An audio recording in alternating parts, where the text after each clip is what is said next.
गंगा के अवतरण जानत रही हम। देवलोक छिना गईला के पश्चात ये देवता कौनो न कौनो छल अवश्य करी है।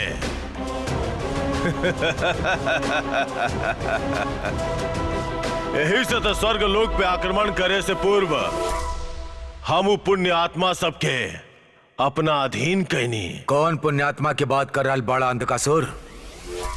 वही पितरन के जौन वर्षन से हमारा अधीन बाड़े। हमनी असुर गंगा के स्पर्श नहीं कर सकत ना, तका भइल अभी पुण्य आत्मा पितर ही करी है गंगा के वध।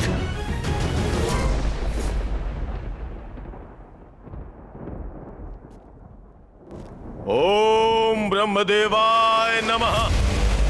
ओम ब्रह्मदेवाय नमः। ओम ब्रह्मदेवाय नमः।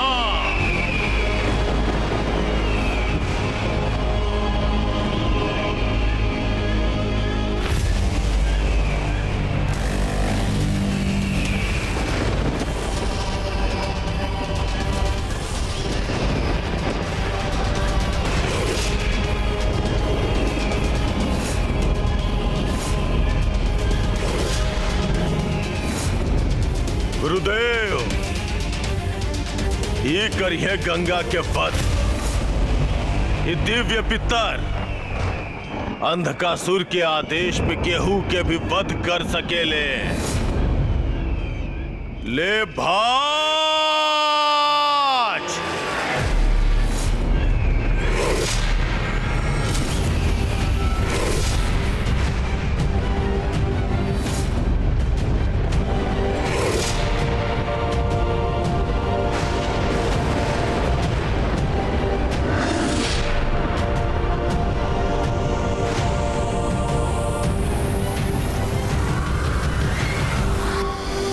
ले भाज और दिखा दो पतित पावनी गंगा के आपन पुण्य के शक्ति।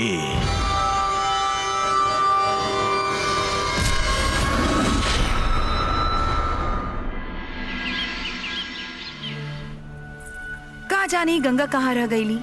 आ जाई है। आ गई नहीं रहुआ? बाहर की सब कार्य पूर्ण हो गई कि अभी भी कुछ शेष बा? कार्य तो अभी भी बहुत बा माते, किंतु वो हम भोजन के पश्चात करब, काहे कि अभी हमरा बहुत भूख लग रहल बा। आई पुत्री आई। विराजी कहीं का भोजन करब रहुआ? आज हम अपन भोजन स्वयं लायल बानी। अच्छा। दिखाई कहाँ बारा और भोजन? ई बा हमार भोजन।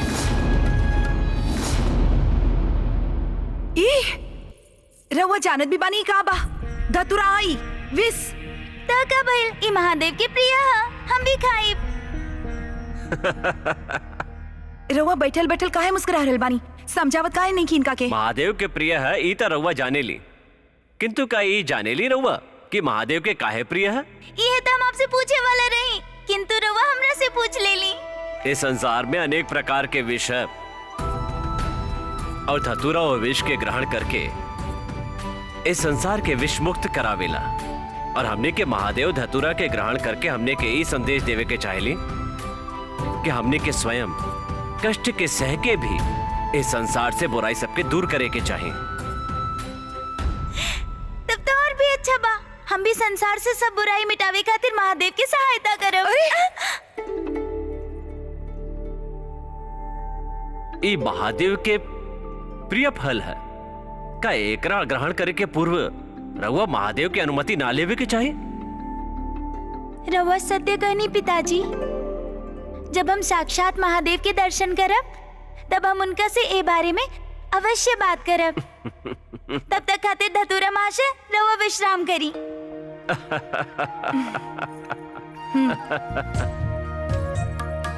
तो यदि पिता पुत्री के बाद समाप्त हो गई होगी तो माता श्री के बनावले भोजन की ओर भी ध्यान दी। बिल्कुल माते, जब तक हम महादेव के साक्षात दर्शन नहीं कर ले तब तक हम राउर हाथ के बनली स्वादिष्ट व्यंजन ही ग्रहण करब। बहुत बहुत धन्यवाद।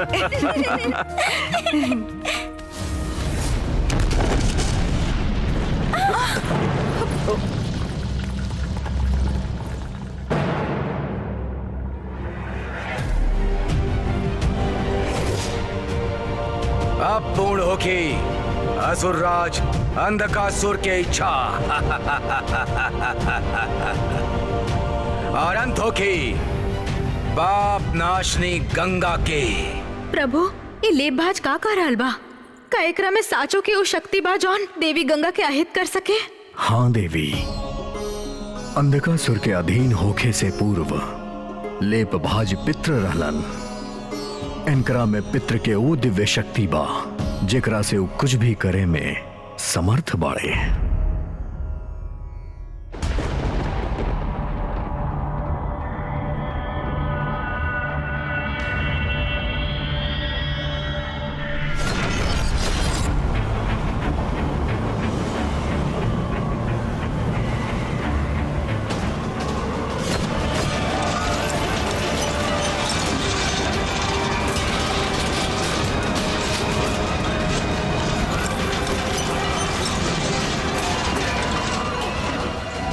तहार मृत्यु तेरा और बढ़ल बा गंगा। महाराज एगो भयंकर असुर पूरा नगर के नष्ट कर रहल बा। शीघ्र अति शीघ्र चली महाराज। हमरा चाहे क्या होगी महारानी, चली। हमरा के भी पिताश्री के सहायता करे के चाहिए। प्रभु हम समझ नहीं की पा रहल, भला पुण्य आत्मा पितृ अधर्मी अंधकासुर के अधीन कैसे हो सकेले? देवी, सहस्त्र वर्ष तक तप करके अंधकासुर ब्रह्मदेव के प्रसन्न कर ले रहे। हे ब्रह्मदेव, हमार केवल एक ही इच्छा बा, अमरता।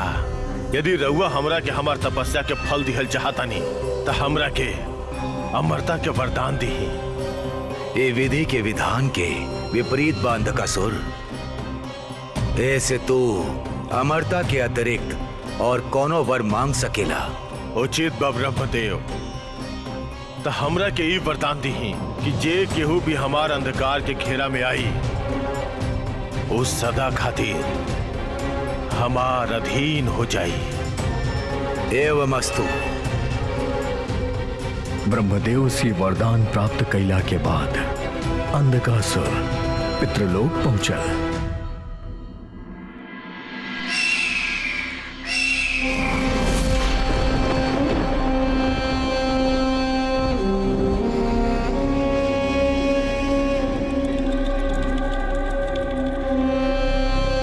कितना शांति बा यहाँ।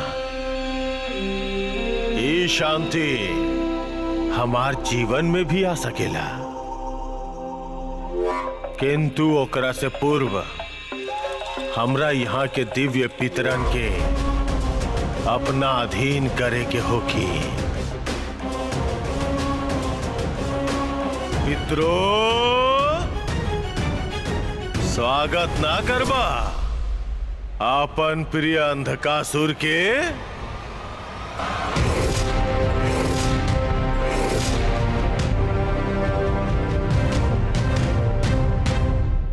ये असंभव है।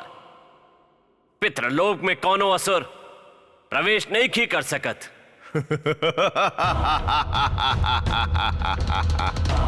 सहस्त्र वर्षन के तप के पश्चात ब्रह्मदेव से वरदान प्राप्त कैले बानी हम।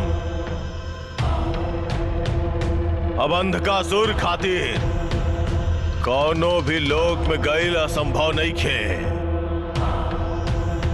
अब हमार अंधकार के शक्ति में तू सब पितृलोक के समाहित होके के होई।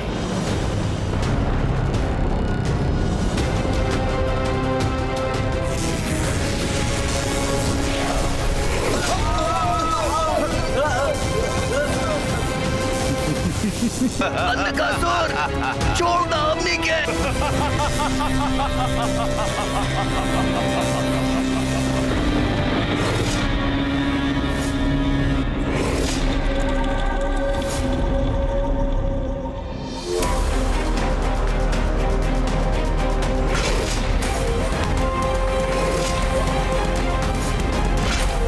हमरा ज्ञात रहे कि तू हमार अधीनता स्वीकार ना करबा, ना बनबा तू पितृ से हमार पित्रासुर, परंतु हमार बंध पास के तहरा स्वीकार करे के ही होखी, जेकर ए संसार में कहीं कौनो काट नहीं खे।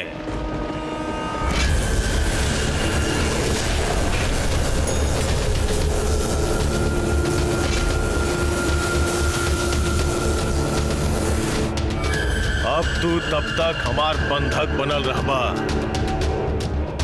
जब तक तू हमार अधीनता स्वीकार नहीं करा, और तब तक अंधकासुर अपनी पित्रासुर सबसे वो कार्य करवाई जेकर तू कल्पना भी नहीं कर सका।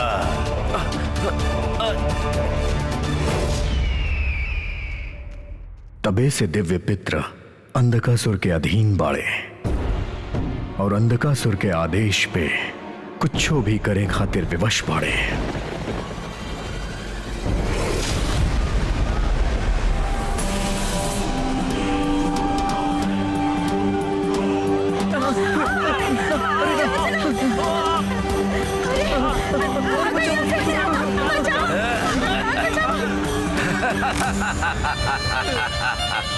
अरे ना, अरे छोड़ो हमको, अरे छोड़ो, अरे छोड़ो, गंगा, तू आवे में जितना विलंब करबो तहार लोग के कष्ट उतना ही बढ़त जाई। यदि बाचल चाहताड़ा तो बुलाओ अपन गंगा के, केवल वे तू लोग के रक्षा कर सकेले अपन जीवन देके। काका के छोड़ दे असुर, जेकरा के तू ढूंढ रहल बड़ा वो गंगा हम हई। तू और गंगा इतना छोट बालिका गंगा। हम तो उतना ही बड़ बानी जितना हमरा के होके के चाहिए, किंतु तू कवन मोट बड़ा। आयु जितना छोट बात के तीर उतने बढ़। तहार वध करे में हम अब तनिक भी विलंब न कराब।